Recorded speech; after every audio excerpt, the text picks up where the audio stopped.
सिद्दीक तेरा नाम से इस्लाम रहेगा, सिद्दीक तेरा नाम से इस्लाम रहेगा, दुनिया में सखावत में तेरा नाम रहेगा, दुनिया में सखावत में तेरा नाम रहेगा। फारूक तेरा नाम से इस्लाम रहेगा, फारूक तेरा नाम से इस्लाम रहेगा, दुनिया में अदालत में तेरा नाम रहेगा, दुनिया में अदालत में तेरा नाम रहेगा।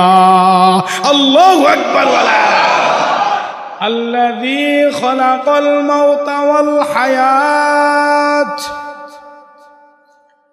ए गुलाम, এই যে হায়াত তুমি নিজের ভিতরে নিয়ে জমিন দিয়া চলতেছো, হাঁটতেছো, ফিরতেছো, কাজ করতেছো, একটা কথা মনে রাখো, এই তোমার হায়াতের জিন্দেগি আমি আল্লাহ তাআলা তোমাকে দান করছি। হায়াতের মালিক কে? আল্লাহ। আল্লাহ হায়াতের মালিক। সুবহান আল্লাযী খলাকাল মাউতা ওয়াল হায়াত। আল্লাহ বলেন যে তোমাদের যে মৃত্যু হবে, এই মৃত্যু দেওয়ার মালিক আমি আল্লাহ। এ গোলাম, তাকায় দেখো না, একই গাড়ির মধ্যে 15 জন ছিল, 10 জন মারা গেছে, 5 জনকে আমি আল্লাহ বাঁচায়া দিছি, একই পাশাপাশি সিটের মধ্যে বসা ছিল। মারা গেলে তো সবাই একত্রে মারা যাবে, কেন 10 জন মারা গেল, 5 জন জীবিত হয়ে ফিরল? কারণ হইল আল্লাযী খলাকাল মাউতা ওয়াল হায়াত। হায়াতের মালিক আমি আল্লাহ, আমি আল্লাহ। মওতের মালিক আমি আল্লাহ। আল্লাহ বলে, গোলাম, ওই যে 10 জন মারা গেছে, ওই 10 জনের হায়াত শেষ হয়ে গেছে, আর এই যে 5 জন জীবিত আছে, এই 5 জনের হায়াত শেষ হয় নাই, এখনো সময় বাকি আছে। হায়াতের মালিক তো আমি আল্লাহ, এই জন্য আমি আল্লাহ তাদের হায়াতে বাঁচায়া দিছি।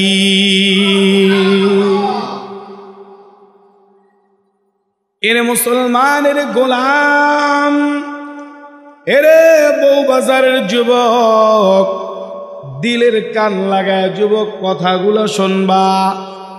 এই হায়াতের জিন্দেগিতে আইসা তুমি আমি মনে করি তোমার আমার বুঝি আল্লাহর সামনে কোনোদিন দাঁড়াইতে হবে না, কিন্তু আমার আল্লাহ ডাক দিয়া বলে, গোলাম, এমন একটা সময় তোমার আসবে যখন তুমি আপদ মস্তক আমি আল্লাহর সামনে দাঁড়ায়া যাইবা।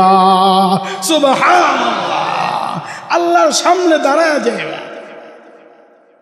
মনে করেছো দুনিয়া ভিতরে যা ইচ্ছা তাই করবা, তোমাকে কখনো ধরা হবে না? না, তোমার প্রত্যেকটা সেকেন্ডের, প্রত্যেকটা শ্বাস নিঃশ্বাসের খবরদারি এবং তোমার খোঁজ খবর আমি আল্লাহ তাআলা নিই। এ মুসলমান, আপনার আমার হায়াতের জিন্দেগির মালিক আল্লাহ, হায়াত দেওয়ার মালিক আমার আল্লাহ। এবার যুবক ভাইরা আমার একটা কথার জবাব দেন, হায়াতের মালিক যেহেতু আল্লাহ, এই হায়াতটা ব্যয় করব কার জন্য? একটু মহাব্বতে আওয়াজ দেন, তিনি কে? আল্লাহ। দুনিয়ার কেউ যখন আমাকে চিনত না, তখন আমার আল্লাহ আমাকে চিনত। আমি দুনিয়াতে আসব, আমার বাবা মাও জানতো না, কিন্তু আমার আল্লাহ জানতো। এ মুসলমান, দুনিয়ার মানুষ যখন আমার কথার আওয়াজ শোনে নাই, তখন আমার আল্লাহ বলে আল্লামাহুল বায়ান, আমি আল্লাহ তোমাকে কথা বলা শিক্ষা দিয়েছি। এই কথা বলানেওয়ালা তিনি কে? আল্লাহ। অস্বীকার করার কোনো সুযোগ আছে? এ মুসলমান, হায়াতের জিন্দেগির মালিক যেহেতু আল্লাহ, তাহলে এই হায়াতটা চালাইতে হবে আল্লাহর হুকুম অনুযায়ী। আল্লাহ বলে, রে গোলাম, হায়াতের মালিক আমি আল্লাহ বানায়া দিছি, আমি আল্লাহ তোমাকে হায়াত দিয়েছি, আমি আল্লাহ আবার হুকুম দিয়েছি, সাবধান সাবধান, মন চাই জিন্দেগি চালানো যাবে না। আমি আল্লাহ যেই হুকুম তোমাদেরকে দিয়ে দিয়েছি, এই হুকুম অনুযায়ী যদি জিন্দেগি চালাইতে পারো, আমি আল্লাহ চিরদিনের জন্য জান্নাতের মালিক বানায়া দিব। মন চাই জিন্দেগি চালানো যাবে না। এখন ভালো লাগছে, নামাজ না পড়ে ঘুমায় আছি, আল্লাহর নাফরমানি শুরু করে দিছি, না, মন চাই জিন্দেগি চালানো যাবে না, নফস চাই জিন্দেগি চালানো যাবে না, মনে যা চাইতেছে তাই করতেছি, না, যেহেতু হায়াতের মালিক আমি না, যেহেতু হায়াতের মালিক আমি না, অতএব আমার হায়াতকে আমার অনুযায়ী চালানো যাবে না। হায়াতের ভিতরে গুনার স্বাদ নেওয়া যাবে না। নিজের মন চাইলো গুনাহ করলাম, গুনার স্বাদ নিয়ে নিলাম, না। আমাদের হাকিমুল উম্মত মুজাদ্দিদুল মিল্লাত শাহ মাওলানা আশরাফ আলী থানভী রহমতুল্লাহ আলাইহি খুব সুন্দর করে লিখছে। আমাদের হাকিমুল উম্মত লেখে যে গুনাহ হয়েছে চুলকানির মতন, চুলকানির মতন। অর্থাৎ যখন চুলকায় তখন কেমন লাগে? মজা লাগে না? কম না বেশি? অনেক মজা লাগে। যখন চুলকানি, মনে করেন শরীরে অ্যালার্জি হচ্ছে, অ্যালার্জি উঠছে, এখন মনে করেন চুলকানি উঠছে শরীরের ভিতরে, ওই সময় যদি চুলকাইতে কেউ বাধা দেয়, মেজাজ কি ঠান্ডা থাকে না গরম হয়? গরম হয়ে যায়। কিন্তু আমার একটা কথার জবাব দেন, এই চুলকানির পরে ভেজাল আছে না নাই? আছে। এমন চুলকানো শুরু করে দিছে, যে বাধা দেয় তার উপর মেজাজ করা। কারণ এখন চুলকাইতে খুব মজা লাগতেছে, কিন্তু এই চুলকানো যখন শেষ হয়, যখন পুরানি শুরু হয়, তখন বোঝা যায় চুলকানি কত কষ্ট ছিল। আমাদের হাকিমুল উম্মত মুজাদ্দিদুল মিল্লাত শাহ মাওলানা আশরাফ আলী থানভী রহমতুল্লাহ আলাইহি লিখছে যে এই গুনাহটা হয়েছে চুলকানির মতন। যখন গুনাহ করে তখন খুব মজা লাগে, কিন্তু যখন এই গুনাহ করাটা শেষ হয়ে যায়, আল্লাহর খাতায় যখন গুনাহটা উঠা যায়, তখন এর কষ্টটা বড় মারাত্মক এবং এর বেইজ্জতিটাও বড় মারাত্মক, বড় জিল্লতি হয়। গুনাহ মানুষকে বেইজ্জতি কইরাই ছাড়ে। এই যে দেখলেন না, এই যে কয়দিন আগে যে এক ছাগল নিয়ে কি তোলপাড় শুরু হয়ে গেছে দেশের ভিতরে। এক ছাগলে বাবার পরিচয় শেষ করে দিচ্ছে। বাবা কয় আমার ছেলে না, ছাগল, এক ছাগলে। এই হচ্ছে দুনিয়া, বাদ দিয়ে দিছে, কয় আমার ছেলে না। এক ছাগলে বাবার পরিচয় শেষ করে দিছে। এক ছাগলে ফার্মের মালিককে ধরে নিছে। এক ছাগলে পুরো একটা পরিবারকে ধ্বংস করে দিচ্ছে। এই হচ্ছে দুনিয়া। কিয়ামতের অবস্থা এরকমই হবে। যখন ধরা খায়া যাবে, তখন যে যেমনে পারে তেমনে বাঁচতে থাকে। ইয়াউমা ইয়াফিরুল মারউ মিন আখিহি ওয়া উম্মিহি ওয়া আবিহি। দুনিয়াতে যেমন মানুষ যখন বিপদে পড়ে তখন সন্তানকে অস্বীকার করে, দুনিয়াতে মানুষ যখন বিপদে পড়ে তখন বাবাকে অস্বীকার করে। ওই যে করোনার মধ্যে বাবার করোনা হয়েছে, সন্তান বাবাকে পরিচয় দিতে চায় না। এ মুসলমানের যুবক, আল্লাহ তাআলা দুনিয়াতে দেখায় যে দেখো দেখো, যে সন্তানের জন্য তুমি অবৈধভাবে সম্পদ অর্জন করছ, একজন কর্মকর্তা হইয়া কোটি কোটি টাকার সম্পদ তুমি বানাইছ, অবৈধ সম্পদ যে সন্তানের জন্য তুমি বানাইলা, এই সন্তান আজকে তোমাকে বাবা বলে পরিচয় দিতে ভয় লাগে।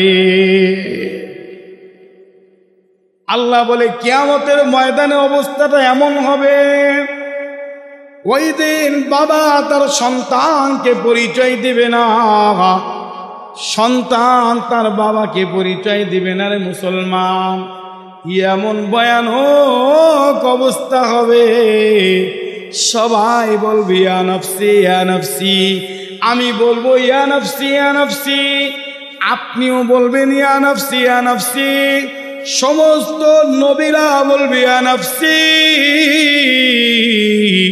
সমস্ত আম্বিয়া আলাইহিস সালামরা বলবে ইয়া নফসি। বাবা ইব্রাহিম মিল্লাতা আবিকুম ইব্রাহিম হুয়া সাম্মাকুমুল মুসলিমিন, ইব্রাহিম বলবে ইয়া নফসি, ইব্রাহিমের সন্তান নবী ইসমাঈল বলবে ইয়া নফসি, ইসহাক বলবে ইয়া নফসি ইয়া নফসি, হযরত ইয়াকুব আলাইহিস সালাম বলবে ইয়া নফসি, ইয়াকুব আলাইহিস সালামের সন্তান ইউসুফ নবীও বলবে ইয়া নফসি ইয়া নফসি। এ মুসলমান, আপনি আমি বুঝি চাই না বুঝি, কিয়ামতের ময়দানে কেউ কাউকে পরিচয় দিতে চাইবে না। কিয়ামতের ময়দানে এমন ভয়ঙ্কর অবস্থা হবে, পরিচয় দিবে না। তাহলে হায়াতের জিন্দেগি কাদের জন্য ব্যয় করতেছেন? অবৈধ উপার্জন কইরা, হারাম হালাল না বাসিয়া, যেমন ইচ্ছা তেমন চইলা এই যে ইনকামটা করতেছি আপনি আমি, এটা কাদের জন্য করতেছি? যেই সন্তানের জন্য করতেছি, আল্লাহ বলতেছে এই সন্তান তোমাকে পরিচয় দেবে না। যে স্ত্রীর জন্য করতেছি, আল্লাহ বলতেছে এই স্ত্রী তোমাকে পরিচয় দিবে না। যেই বাবা মায়ের জন্য করতেছি, আল্লাহ বলতেছে এই বাবা মা তোমাকে পরিচয় দিবেন। আল্লাহু আকবার। তাহলে হায়াতের জিন্দেগি স্ত্রী সন্তানের মত অনুযায়ী চালাবেন, নিজের মত অনুযায়ী নাকি আল্লাহর হুকুম অনুযায়ী? কার অনুযায়ী? আল্লাহর হুকুম। এ মুসলমান, আল্লাহ তাআলা আপনাকে আমাকে যে নফসটা দান করছে, আল্লাহ রাব্বুল আলামিন আপনাকে আমাকে যে নফসটা দান করছে, এ যুবক, এই নফস হচ্ছে তিন প্রকারের নফস। খুব মনোযোগ দিয়া কথাগুলো শুনবেন। তিন প্রকারের নফস, এই নফসের ধরন হইল তিন প্রকার। হযরতে উলামায়ে কেরাম ব্যাখ্যা বিশ্লেষণ করে এটা বের করছে। এই নফসের অবস্থা তিন প্রকার। একটা হইল ইন্নান নাফসাল আম্মারাতুম বিসু, নফসে আম্মারা। নফসে আম্মারা কাকে বলা হয়? এমন নফস যেই নফস সদা সর্বদা খারাপ কাজের দিকে নিয়ে যায়। এক নম্বর নফস হইছে নফসে আম্মারা, অর্থাৎ যেই নফস শুধু খারাপের দিকে নিয়ে যায়। এর দ্বারা বোঝা যায় যেই লোকটা সারাক্ষণ খারাপ কাজের সাথে লিপ্ত আছে, ঝগড়া, মারামারি, হানাহানি, অন্যের সম্পদ লুণ্ঠন করা, এরকম খারাপ কাজের ভিতরে যেই লোকটা সারাক্ষণ নিমজ্জিত আছে, তার নফসের নাম হচ্ছে নফসে আম্মার। ইন্নান নাফসাল আম্মারাতুম বিসু, এমন নফস যেই নফস মানুষকে খারাপ কাজের দিকে নিয়ে যায়। এ যুবক, তুমি এবার চিন্তা করো তোমার নফসটা কোন দিকে তোমাকে ডাকতেছে। যদি খারাপ কাজের দিকে সারাক্ষণ ডাকতে থাকে, তাহলে মনে করতে হবে তোমার নফসটা হয়েছে নফসে আম্মারা। আর এই নফসের আম্মারার অন্তর্ভুক্ত যারা হবে তাদের জন্য জাহান্নাম ছাড়া কোনো উপায় নাই। 1 নম্বর নফস। 2 নম্বর নফস ফালা উকসিমু বিন নাফসিল লাওয়ামা। 2 নম্বর নফসের নাম হচ্ছে নফসে লাওয়ামা। ফালা উকসিমু বিন নাফসিল লাওয়ামা। কয় নফসে লাওয়ামার কাজ হইল 2টা। এই শ্রেণীর লোক আমাদের ভিতরে বেশি। নফসে লাওয়ামার এই শ্রেণীর মানুষগুলো আমাদের ভিতরে বেশি। খুব মনোযোগ দিয়ে শুনবেন। ফালা উকসিমু বিন নাফসিল লাওয়ামা। নফসে লাওয়ামা বলা হয় এই নফসটা কখনো কখনো ভালো কাজের দিকে ডাকে এবং ভালো কাজ করার পরে আত্মার ভিতরে একটা শান্তি আসে, ভালো লাগে। লাগে কি লাগে না? এই যে নামাজ পড়ছি ভালো লাগতেছে না? আবার একটু তাফসিরেও বসছি, কোরআনের তাফসিরে ভালো লাগতেছে কিনা? আলহামদুলিল্লাহ বলেন। আল্লাহ কবুল করুক বলেন আমিন। দুধ যারা না খাইছে তাদেরকে দুধের মজা বুঝানো যাবে না। কোরআনের তাফসির, কোরআনের মোহাব্বত যাদের দিলের ভিতরে না ঢুকছে, সারাদিন ওয়াজ কইরাও কোরআনের মোহাব্বত ঢুকানো সম্ভব না। আল্লাহর দিতে হবে। আল্লাহ বলে যে তোমরা যারা দিনের উপরে আছো, কোরআনের উপরে আছো, কোরআনকে মেনে চলতেছো, কোরআনের মোহাব্বতে, কোরআনের মজমার মধ্যে বসছো, আমি আল্লাহ তোমাদের দিলের ভিতরে ঈমানকে লিখে দিছি। সুবহান আল্লাহ বলছে, লিখে দিছে। এ মুসলমান, নফসে লাওয়ামার ভিতরে 2টা জিনিস। 1 নাম্বার হইল সে কখনো কখনো ভালো কাজ করে, ভালো কাজ করে ভালো লাগে। আবার কখনো কখনো খারাপ কাজের সাথে লিপ্ত হয়ে যায়। খারাপ কাজের সাথে লিপ্ত হওয়ার পরে খারাপ কাজ শেষ যখন হয়ে যায়, গুনাহ করার পরে তার ভিতরে অনুশোচনা চলে আসে। এটা মোটামুটি ভালো, অর্থাৎ ভালো কাজ করছে, খুব ভালো লাগছে। 5টা টাকা একজন গরিব মিসকিনকে দান করছে, ভালো লাগছে। আবার যখন খারাপ কাজ হয়ে গেছে, কোনো কারণে খারাপ কাজ হয়ে গেছে, নিজের ভিতরে অনুশোচনা চলে আসছে, হ্যাঁ এটা কি করলাম, আমার মতন মানুষ এমন কাজ করা ঠিক হয় নাই। আল্লাহ বলে ফালা উকসিমু বিন নাফসিল লাওয়ামা, লা উকসিমু বিন নাফসিল লাওয়ামা। কয় এরা হইল নফসে লাওয়ামার অন্তর্ভুক্ত। কয় এরা কখনো কখনো ভালো, কখনো কখনো খারাপ, তবে ভালোর সংখ্যা বেশি হইলে এরাও জান্নাতি। এ মুসলমান, 3 নম্বর নফস হইছে আজকে যেই আয়াত আমি আপনাদের সামনে তেলাওয়াত করেছি, ইয়া আইয়াতুহান নাফসুল মুতমাইন্না। 3 নম্বর নফসের নাম হইল নফসে মুতমাইন্না। এ যুবক, নফসে মুতমাইন্না এটা নবীদের নফস, এটা নবীদের নফস, এটা ওলিদের নফস, এটা আউলিয়াদের নফস। অর্থাৎ কখনো গুনাহ করে না, গুনার চাহিদাও নফসের ভিতরে আসে না। সুবহানাল্লাহ। এরকম নফস যারা হবে, এটা হইল আবু বকরের নফস, এটা হইল হযরতে ওমরের নফস। যেই নফস কখনো গুনাহ করে না, গুনাহ করে না।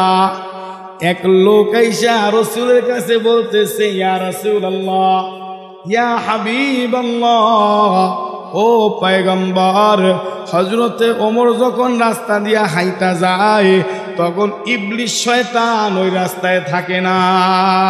সুবহানাল্লাহ। এ মুসলমানের যুবক, নফসে মুতমাইন্নার অধিকারী নবীরা, নফসে মুতমাইন্নার অধিকারী সাহাবায়ে কেরাম, ওলি আউলিয়ারা, এরা শয়তান যখন ধোঁকা দেয় তখন তারা বুঝতে পারে। হযরতে আমির মুআবিয়া রাদিয়াল্লাহু আনহু, যিনি কাতিব ওহী বলা হয় যাকে, এই কোরআন যিনি লিখতেন, ওই লিখতেন, রসুলের এরকম জবরদস্ত একজন সাহাবীর নাম হলো হযরতে মুআবিয়া রাদিয়াল্লাহু আনহু। হযরতে মুআবিয়া তার সারা জীবনের আমল ছিল তাহাজ্জুদের নামাজ। হঠাৎ করে একদিন নামাজ, ঘুম থেকে জাগ্রত হইতে পারে নাই, নামাজ পড়তে পারে নাই, ফজরের আজান হয়ে গেছে, ঘুম ভেঙে গেছে। হযরতে মুআবিয়া ঘুম ভাইয়া আল্লাহু আকবার বইলা একটা চিৎকার দিছে, আর আল্লাহর কাছে এমন জোরে কান্নাকাটি শুরু করে দিছে। সারাটা দিন আল্লাহর কাছে হযরতে মুআবিয়া শুধু কান্না করছে আর বলছে, ওগো আল্লাহ, জীবনে তাহাজ্জুদের আমল ছোটে না, আজকে ছুটে গেছে। পরের রাত্রে বেলা ঘুমাইছে, তাহাজ্জুদের সময় কে যেন আইসা তারে ডাকতেছে, হুজুর ওঠেন, তাহাজ্জুদ করবেন না, ওঠেন ওঠেন। ডাকতেছে, ডাকছি না, উঠে বলতেছে, তুমি কে? ঘরের দরজা তো লাগানো, তুমি কোত্থেকে আসলা? তোমার কি, তোমার পরিচয়? আমার নাম ইবলিস। কি নাম? আমার নাম ইবলিস। তোমার কাজ তো মানুষকে নামাজ থেকে বিরত রাখা, তুমি নি আমারে আমার নামাজে ডাকার জন্য আইছো? কয় কালকে যেই ভুল করছি এই ভুল আর জীবনে করতে চাই না। কয় কালকে কি ভুল করছো? কালকে অনেক কষ্ট করে সিস্টেম করে আপনারা ঘুম পরে রাখছিলাম, আর আপনি ফজরের সময় ওইটা যেই কান্না শুরু করছেন, আল্লাহ তাআলা 100 বছর তাহাজ্জুদের সওয়াব আপনার আমলনামায় লিখে দিয়েছে। সুবহানাল্লাহ।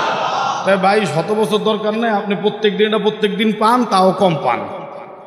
শয়তান আমাদের এত বড় দুশমন যে আপনি প্রত্যেক দিন পান, একবার পান, কিন্তু এই যে একবার না ওইটা যে 100 বছর এটা পেয়ে গেছেন, ওইটা দরকার নাই। এই ভুল আমি আর করতে চাই না। শয়তান আইসা তারা ডাকতেছে। এ মুসলমান, এরকম হইল নফসে মুতমাইন্নার যারা অধিকারী। গুনাহ তো হয় না, গুনার কথা চিন্তাও তারা করতে পারে না। এ মুসলমান, এর যুবক ভাই, এর যুবক, তোমার আমার হায়াতের জিন্দেগি চিন্তা করো।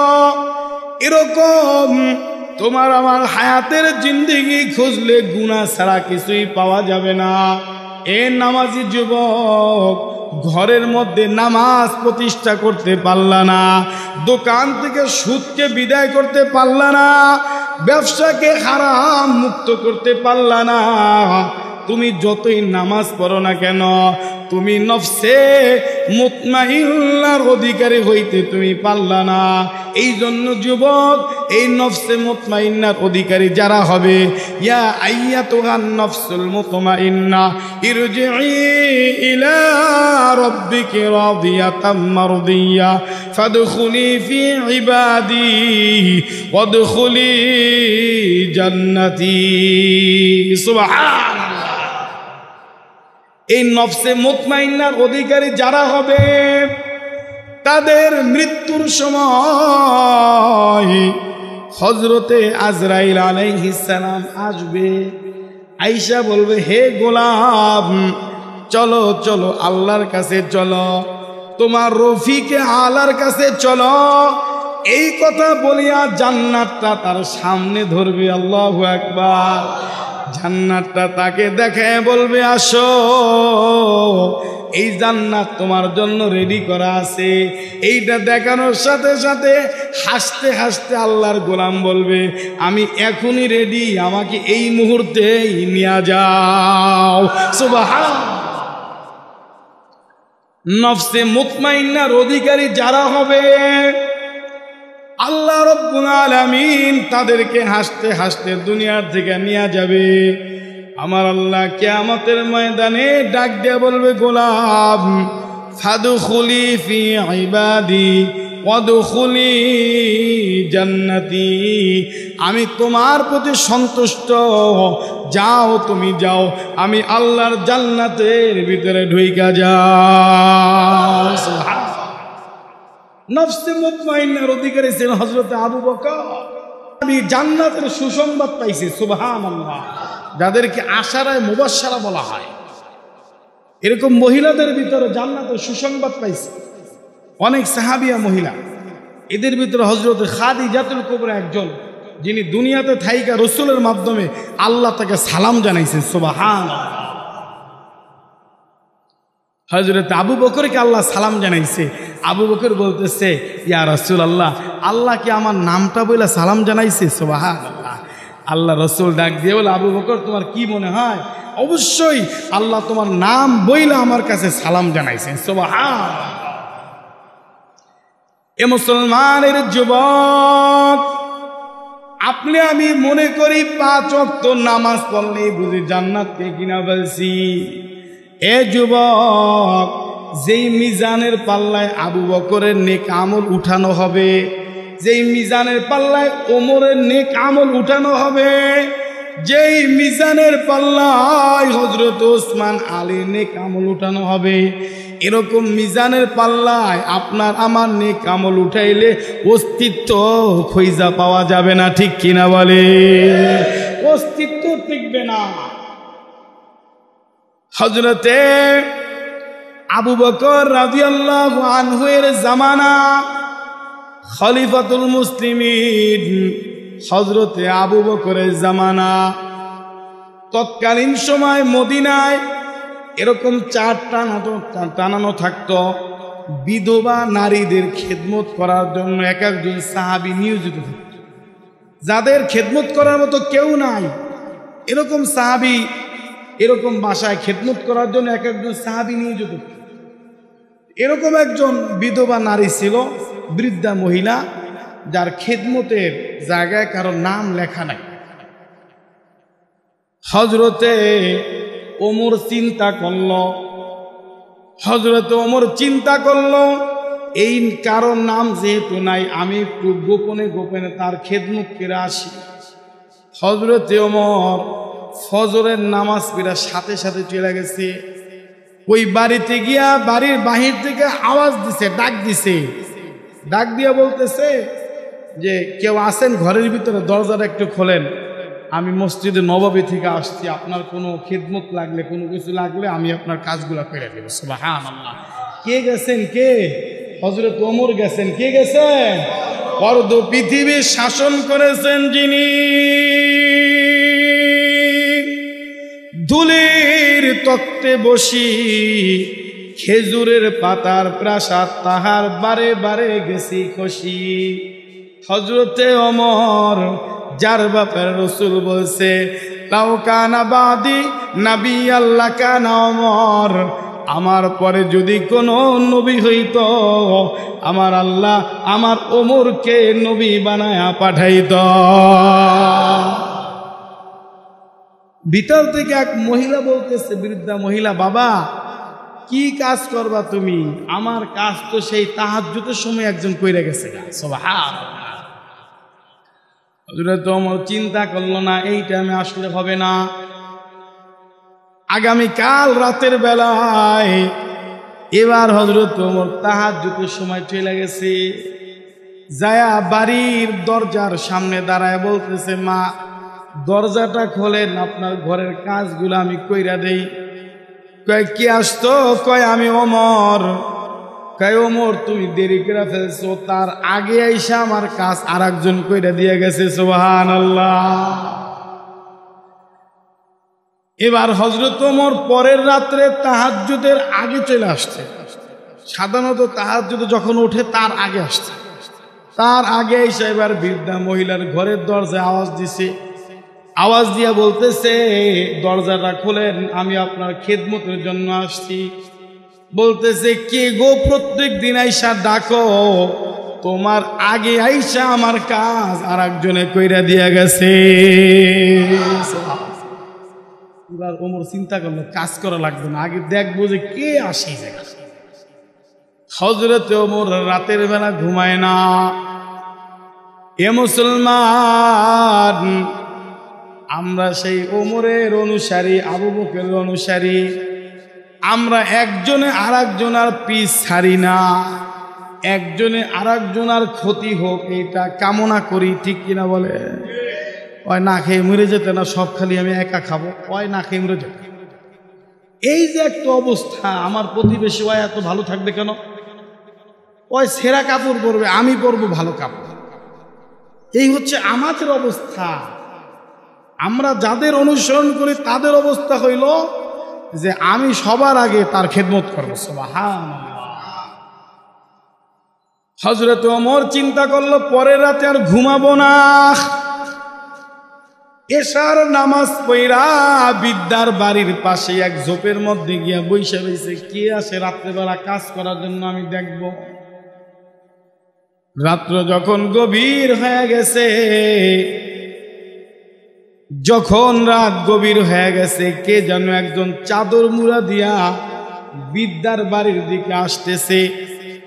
এইটা দেখে হযরত ওমর বৃদ্ধার বাড়ির কাছাকাছি আসতে এমন সময় পিছন দিয়া যায় আর জোরে জাপটি মেরে ধইরা বলতেছে, কে গো তুমি কে? পরিচয়টা তোমার দিয়া দাও। যখন ধরছে হযরতে ওমর, ধরার সাথে সাথে মাইকা ফেলছে, এই দেহটা তো বড় দামি দেহ, এইটা তো হযরতে আবু বকরের দেহ। सिद्दीक तेरा नाम से इस्लाम रहेगा, सिद्दीक तेरा नाम से इस्लाम रहेगा, दुनिया में सखावत में तेरा नाम रहेगा, दुनिया में सखावत में तेरा नाम रहेगा, फारूक तेरा नाम से इस्लाम रहेगा, फारूक तेरा नाम से इस्लाम रहेगा, दुनिया में अदालत में तेरा नाम रहेगा, दुनिया में अदालत में तेरा नाम रहेगा। अल्लाहु अकबर वाला। ए मुसलमान, हजरते आबू बकर বুইজা ফেলছে, ওমর ধইরা ফেলছে।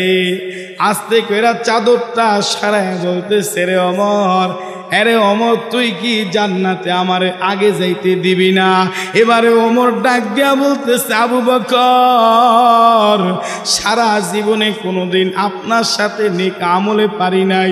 আজকে আমি মনে করেছিলাম এই নেক আমলটির কথা বুঝি আবু বকর জানে না, এই জন্য আমি এমন আমল শুরু করে দিয়েছিলাম রে আবু বকর। কিন্তু আজকে এই জায়গায় এসেও আপনি আমাকে হারায়া দিলেন। সুবহানাল্লাহ। এ মুসলমান, হযরতে আবু বকর, ওমর, ওসমান, আলীর মধ্যে, তাদের মধ্যে সারাক্ষণ শুধু আমলের প্রতিযোগিতা চলতো। আর আপনার আমার মধ্যে হিংসার প্রতিযোগিতা চলে, অহংকারের প্রতিযোগিতা চলে, দুনিয়াদারির প্রতিযোগিতা চলে। ঠিক কিনা বলে?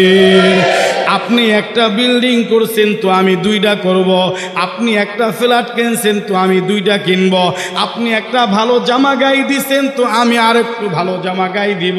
কিন্তু রে যুবক ভাই, কোনোদিন তো এইটা বলেন নাই আপনি তাহাজ্জুদের আমল করেন, আমিও তাহাজ্জুদের আমল শুরু করলাম। আপনি পাগড়ি মাথায় দেন, আমিও পাগড়ি মাথায় দেওয়া শুরু করলাম। আপনি সুন্নতি জামা গায়ে দেন, আমিও সুন্নতি জামা গায়ে দিলাম। আপনি নবীর সুন্নত দাড়িকে রাইখা দিছে রে গোলাম, আমিও নবীর সুন্নত দাড়িকে রেখে দিলাম। ঠিক কিনা বলে? এই প্রতিযোগিতা আসে না, কারণ শয়তান আমাদেরকে দেয় না। শয়তান বলে দুনিয়া দুনিয়া দুনিয়া, চিস্তে দুনিয়া আজ খোদা গাফিল বুদান, চিস্তে দুনিয়া আজ খোদা গাফিল বুদান, নেকা মাশু নুকরা हो फरजिंदुजा। दुनिया में हो दुनिया का तलब गार नहीं हो, दुनिया में हो दुनिया का तलब गार नहीं हो, बाजार से गुजर हो खरीदार नहीं हो। दुनिया दुनिया दुनिया, घुमाइते जाए तखनो दुनिया। ठीक किना बोले? ঘুমাই ঘুমাই হিসাব করি কয় টাকা লাভ হইল, কয় টাকা লস হইল, কিন্তু কোনোদিন হিসাব মিলাই নাই। আজকে সারাদিন কয় ওয়াক্ত নামাজ ঠিক মতন আদায় করলাম, কোন কোন নামাজ জামাতে আদায় করলাম, কোন কোন নামাজ জামাত ছাড়া আদায় করলাম, কত মানুষকে কষ্ট দিয়েছি, কত মানুষের হক নষ্ট করেছি। এমন একটা চিন্তা ভাবনা, এমন একটা চেতনা আজকে মুসলমানদের ভিতরে নাই, ঠিক কিনা বলে? আজকে যারা তাফসিরের ভিতরে আসছেন, আজকে যারা তাফসির মাহফিলে আসছেন, আমরা আজকে থেকে ইনশাআল্লাহ আমলের প্রতিযোগিতা করব। পারবো তো ইনশাআল্লাহ? আমলের প্রতিযোগিতা। দুনিয়া ঘিরে লাভ নাই তো। দুনিয়া বহুত জনে করছে, কিন্তু শেষ পর্যন্ত টিকতে পারেনি। টিকছে কেউ? আইনা ফেরাউন, আইনা হামান, আইনা কারুন, আইনা সাদ্দাত। কোথায় ফেরাউন, কোথায় কোথায় নমরুদ, কোথায় কোথায় সাদ্দাত, কোথায় কারুন? কোন অস্তিত্ব আছে? যাদের ভয়ে জমিন থর থর করে কেঁপে উঠত, আজকে তাদের কবরের উপর গরু ঘাস খায়, মুরগি চলাচল করে, পশু পাখি জীবজন্তু চলাফেরা করে, ওইগুলা তাড়ানোর মতো ক্ষমতাও তাদের না। অথচ তারা যখন হায়াতের জিন্দেগিতে ছিল, তখন তাদের ভয়ে কেমন যেন জমিন কাঁপছে, মানুষ ভয়তে সামনে কথাই বলে না।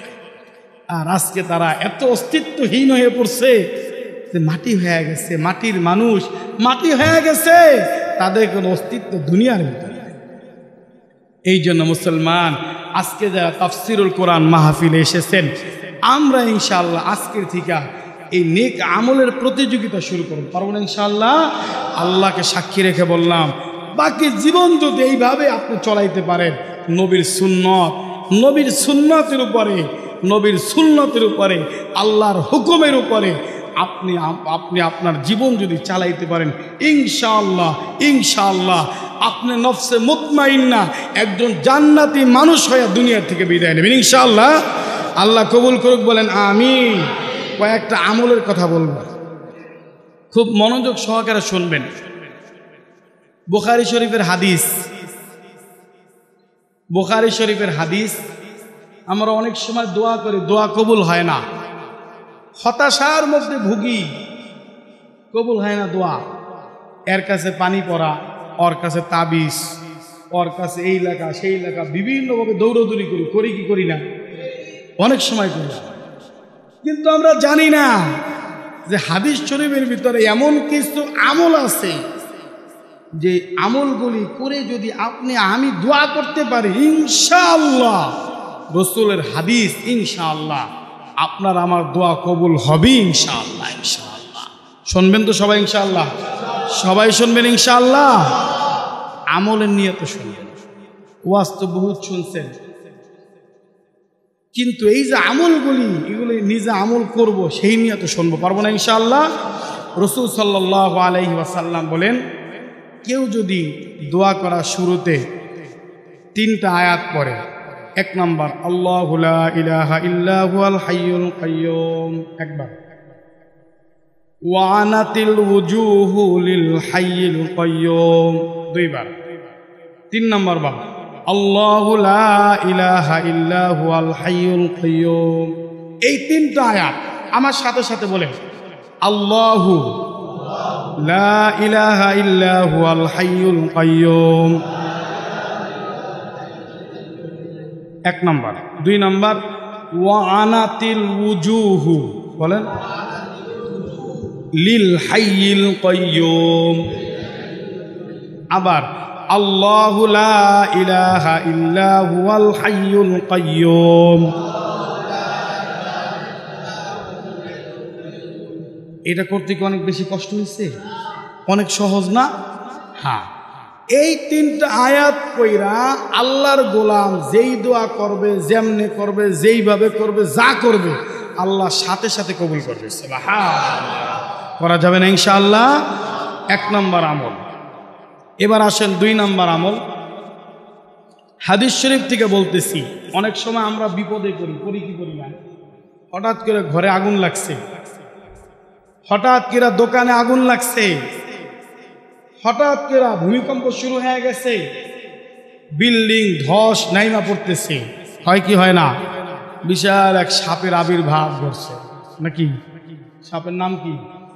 আসল ভাইপার নাকি? এক সাপের আতঙ্কে পুরা দেশ। আমার কাছে যে কত মানুষ পানি পড়া নিছে এখন হিসাব নেই। এখন এক বোতল জমা আছে আমার মাদ্রাসার অফিসে। কি সমস্যা? হুজুর সাপের ভয়ে ঘুমাইতে পারে না। কিন্তু সাপ আসছে নাকি বাসা? না হুজুর আসে নাই, কিন্তু ওই যে ফেসবুক খুললেই শুধু সাপ। সাপ এখন কোথায় থাকে? ফেসবুকের মধ্যে থাকে, ইন্টারনেটের মধ্যে থাকে। আমি বলছি ফেসবুকটা খোলেন কেন? ফেসবুক কেন? টিভি খুললো, টিভির ভিতরে দেখা যায়। আমি তো ওটাও বন্ধ করে দেন, টিভি ফেসবুক এগুলো বন্ধ করে দেন। এগুলো ভয় পাবে না, হুজুর পানি পড়ে। ঘুমের ভিতর লাভ দিয়ে ওরে সাপাইছে পানি পড়া। অনেক রে পানি পড়া দিছি, এই পানি পড়া কাজ হবে না বইলে দিছি যে এইগুলা হুদা নিয়ে কোনো লাভ নাই। হুজুর ঘুমাইতে না, সাপ রাসেল ভাইপারে ধরছে নেন, তার দিছি পানি পড়ায় এই ধরনের সাপ যাবে না। এরকম বিপদ আতঙ্ক থেকে বাঁচার জন্য একটা হাদিস আমি আপনাদেরকে শোনাবো, শুনবেন তো ইনশাআল্লাহ? এবার শোনেন। রাসূল সাল্লাল্লাহু আলাইহি ওয়াসাল্লামের সাহাবী, হাদিসটা আমি আগেও বলছি আমলটা, কিন্তু আবার বলতেছি আপনাদেরকে, যাতে করে আমলটা আপনাদের ভিতরে চালু হয়। আমল, একই আমলের কথা বারবার বলা, যাতে করে আমলটা নিজের ভিতরে চালু হয়। দেখবেন ফাজাইল আমল, এরকম যে সমস্ত হাদিসের কিতাবগুলো ফজিলত লেখে, বারবার পরে একই হাদিস। কেন পড়ে? এইটা যাতে করে বুঝে আসে, এইটা যাতে করে হৃদয়ের ভিতরে গাইথা যায়। আল্লাহ কবুল করুক, বলেন আমিন। রাসূল সাল্লাল্লাহু আলাইহি ওয়াসাল্লামের পালক ছেলে যখন মক্কা থেকে মদিনায় যাইতেছে, তো রাসূল সাল্লাল্লাহু আলাইহি ওয়াসাল্লাম তাকে বলছে যে শোনো, তুমি যদি কখনো কোনো বিপদে পড়ো, তোমাকে একটা দোয়া শিখাই দিই, তুমি এই দোয়াটা পড়বা। সুবহানাল্লাহ। তো রাসূল সাল্লাল্লাহু আলাইহি ওয়াসাল্লাম তার পালক পুত্রকে যেই দোয়াটা শিখাইছে, যায়েদ ইবনে হারেসকে, হযরতে যায়েদকে রাসূল বলতেছে, যায়েদ তুমি পড়ো আগিসনি ইয়া রহমান। বলেন আগিসনি ইয়া রহমান। যত বড় আতঙ্ক হোক, যত বড় ভয়ানক বিষয় হোক না কেন, আপনি জোরে আওয়াজ করে বলবেন আগিসনি ইয়া রহমান, আগিসনি ইয়া রহমান, আগিসনি ইয়া রহমান। পারবেন না ইনশাআল্লাহ? নাকি বলবেন বাঁচাও বাঁচাও বাঁচাও? নাকি আল্লাহকে স্মরণ করতে হবে। বিপদ আসতে কাকে স্মরণ করব? আল্লাহকে। ভূমিকম্প আইসা পড়ছে, জলোচ্ছ্বাস আইসা পড়ছে, কাকে স্মরণ করব? আল্লাহকে। মহামারী আইসা পড়ছে, কাকে স্মরণ করব? আল্লাহকে। শত্রু বাড়ির সামনে চলে আসছে আপনাকে মারার জন্য, হত্যা করার জন্য, আপনি কাকে স্মরণ করবেন? আল্লাহকে। হযরতে যায়েদ ইবনে হারেস রাসূল থেকে আমলটা শুইনা এবার সে মদিনায় রওনা করছে।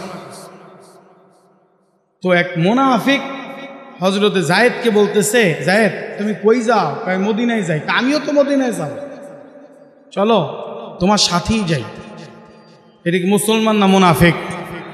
মুসলমান, নামধারী মুনাফিক। বর্তমানে আছে না নাই?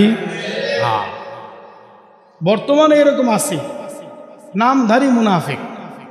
মুসলমান নাম ধারণ করছে কিন্তু আসলে মুনাফিক। হযরত যায়েদ তো আর বুঝে নাই যে সে মুনাফিক। যায়েদ যাইতেছে, পথিমধ্যে ক্লান্ত হয়ে গেছে, বলতেছে আমরা একটা গুহায় অবস্থান করি। গুহায় অবস্থান করতেছে, হযরত যায়েদের ঘুম চলে আসছে। ওই লোক মুনাফিক। যায়েদ রাসূলের সাহাবী, যায়েদকে যদি কষ্ট দেওয়া হয় তাহলে রাসূল কষ্ট পাবে, নাউজুবিল্লাহ। এই জন্য হযরতে যায়েদকে হত্যা করার জন্য সে তরবারি বের করছে। তরবারি বের করছে, এমন সময় পিছন থেকে আওয়াজ শুনতেছে, লা তাকতুলহু, তাকে হত্যা করো না, কতল করো না। মনে হচ্ছে যে গুহার মুখ থেকে, অর্থাৎ বাহির থেকে কেউ এটা বলতেছে। ওই লোক বাহিরে চলে গেছে, যায় দেখ কেউ নেই। আবার আসতে ভিতরে এসে আবার হত্যা করার জন্যই করছে। দেখে যে পিছন থেকে আবার আওয়াজ শুনতেছে, লা তাকতুলহু, তাকে হত্যা করো না। সাবধান। তৃতীয়বার যখন আবার তাকে হত্যা করার জন্য তরবারি উঠাইছে, আবার পিছন দিক দিয়ে আওয়াজ শুনতেছে, লা তাকতুলহু, সাবধান তাকে হত্যা করে। সে আবার গুহার বাহিরে গিয়া যখন বাহিরে দাঁড়াইছে, হযরত যায়েদ যায় দেখে যে কে জানো ওই মুনাফিকের কল্লাটাকে দুই ভাগ করে দিছে। সুবহানাল্লাহ। হযরত যায়েদ বলতেছে, আপনি কে? বলতেছে, আমি আল্লাহর ফেরেশতা। ওই যে আপনি বলছেন আগিসনিয়া রহমান, এইটা বলার সাথে সাথে আল্লাহ তাআলা আপনার জন্য আমাকে নিযুক্ত করে দিছে। সুবহানাল্লাহ। আমি প্রথম আসমানে ছিলাম, যখন আপনাকে সে হত্যা করতে যায় আমি ওই জায়গা থেকে বলছি লা তাকতুল, সে তারপরেও শোনে না, আবার বলছি তাও তো শোনে না। এখন আমি তাকে দুনিয়ার থেকে বিদায় করে দিলাম। এই জন্য এই ছোট্ট একটা আমল আগিসনিয়া রহমান পড়া যাবে না ইনশাআল্লাহ। আল্লাহ রাব্বুল আলামিন কবুল ও মঞ্জুর করুক, বলেন আমিন। দুরূদ শরীফ আল্লাহুম্মা সাল্লি আলা মুহাম্মাদ ওয়া আলা আলি মুহাম্মাদ কামা সাল্লাইতা আলা ইব্রাহিম ওয়া আলা আলি ইব্রাহিম ইন্নাকা হামিদুম